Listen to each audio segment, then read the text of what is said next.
Spiky Bits. Hey guys, MBG here today with a look at the Knights of Legend Christmas box from Kabuki Miniatures. The Knights of Legend line is it's basically a politically correct way of saying Space Marine Primarchs, basically, but I'll leave that up to you to decide whether you agree or not. But we just picked up this whole line, and it's not just the Knights of Legend. There's a whole bunch of different miniatures available as well, and we'll show you some of those too. But I wanted to show you this. These are actually kind of rare and hard to get, but what's nice about it is that it has all of the models in it that they had produced so far for the Knights of Legend, and it came with these really neat little drawings for each one of them. So I just wanted to show you those real quick because they're on some very nice paper here. You got that one right there. I believe this is the Celtic Knight. Let's get you zoomed in on that. There we go. So that's the Celtic Knight. As you can kind of see where it's going with these guys. There's the Dark Knight, the Mongol Knight, Preacher Knight. Oh, come on. There we go. Whole bunch of different guys. Like I said, it's very nice, high quality pinups that they made. Really good quality. Nice little bonus for picking up the set together. Some artwork you can't really find out there. Phoenix Knight, of course. Berserker Knight. So there's a little look at those. So kind of gives you an idea of where they got the art to kind of start out with making the figures when they went ahead and sculpted them. And what's nice about these models too is that they've seen a progression in them. As they've been doing them, they've switched to better techniques and things like that. Like at first they started out pewter, and now they're getting into some of the higher quality resins and stuff. I think they will be going back and maybe doing some in resin, but for right now, these are limited edition run, which you can kind of see here. This is the Steel Knight. I'll leave it up to you to decide which one that is. But as you can see, each one is individually numbered out of 500, and this being a more recent one, you can kind of see it is that resin, and it's definitely better looking. Holds a lot more detail, and of course each one of these comes with a base and a nice little scenic stand to it, just to kind of accessorize the figure and make them look more dynamic and things, kind of like some of the stuff we see from some of the other high-end resin companies out there. Next up, we got the Dark Knight there. Some incredible painting on that guy.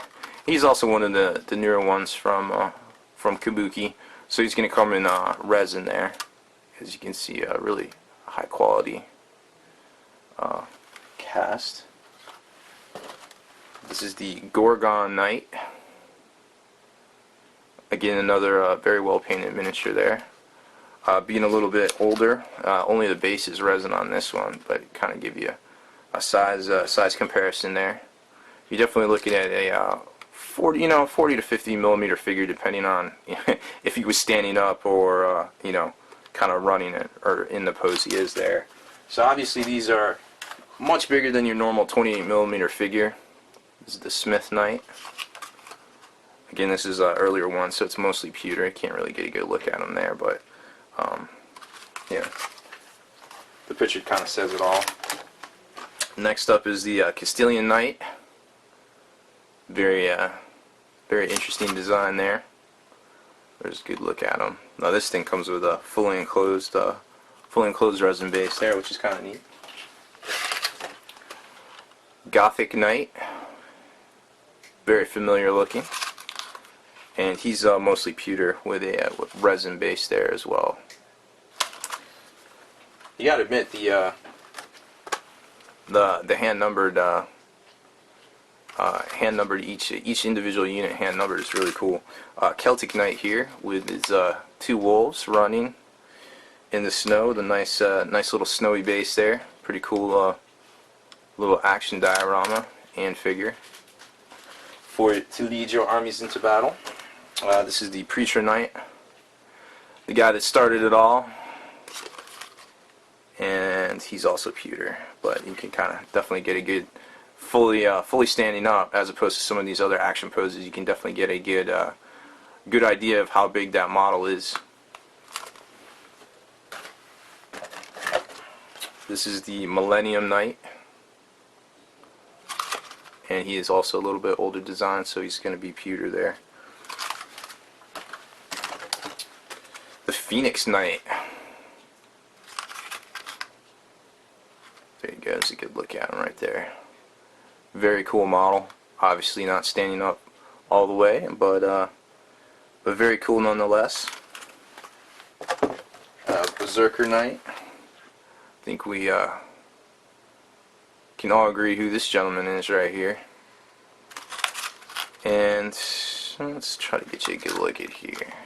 Now, of course, we've seen a different version of this model on the market in resin, but I have both of them. I have this one and the resin one, and I think this one might be a little bit smaller, just a tad bit smaller. But once you put them on the base, it'll be very hard to tell with them leading your troops into battle.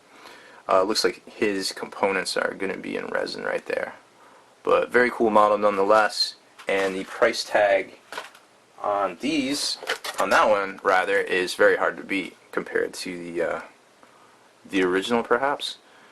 Templar Knight here.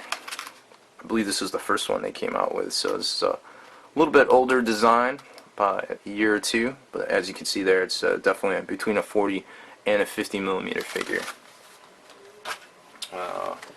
And last but not least, we got the Mongol Knight.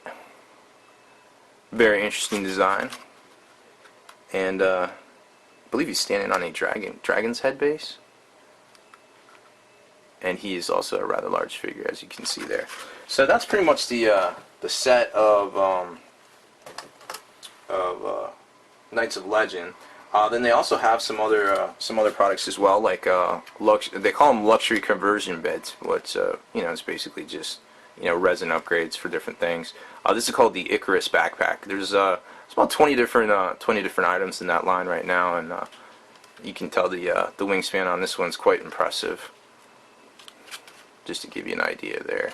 So you can definitely put that on some of your models.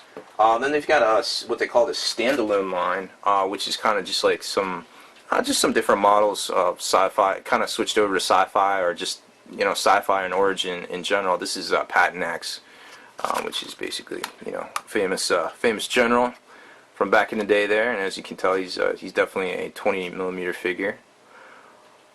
But now you can lead your Imperial armies into battle with him. And then they've got this is some of the shoulder pads as well from the line. Kind of gives you an idea. You get 4 resin shoulder pads in there. Very cool looking things for upgrading and doing different projects. And they'll definitely fit either 40 millimeter or 28 millimeter figures, depending on what you're trying to do there.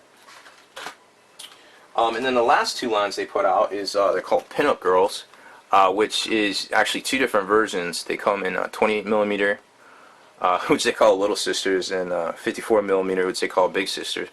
This is Octavia, and as you can tell, they're definitely 2 different products. And when you turn them over, you can kind of get the idea of size there. So you go from 28 to 54. 54 is going to be pretty much full resin there. Some really great detail on that Roman shield and kind of uniform, or lack thereof rather. And then this one here is pewter, but definitely more durable, being its small size and things like that. So there's about 10 different ones of these, the Pinup Girls, and they're they're pretty cool models. So I definitely think you guys should take a look at the line Kabuki put out, and they're always adding. They got about 3 new models set to come out this year. A couple of them are for the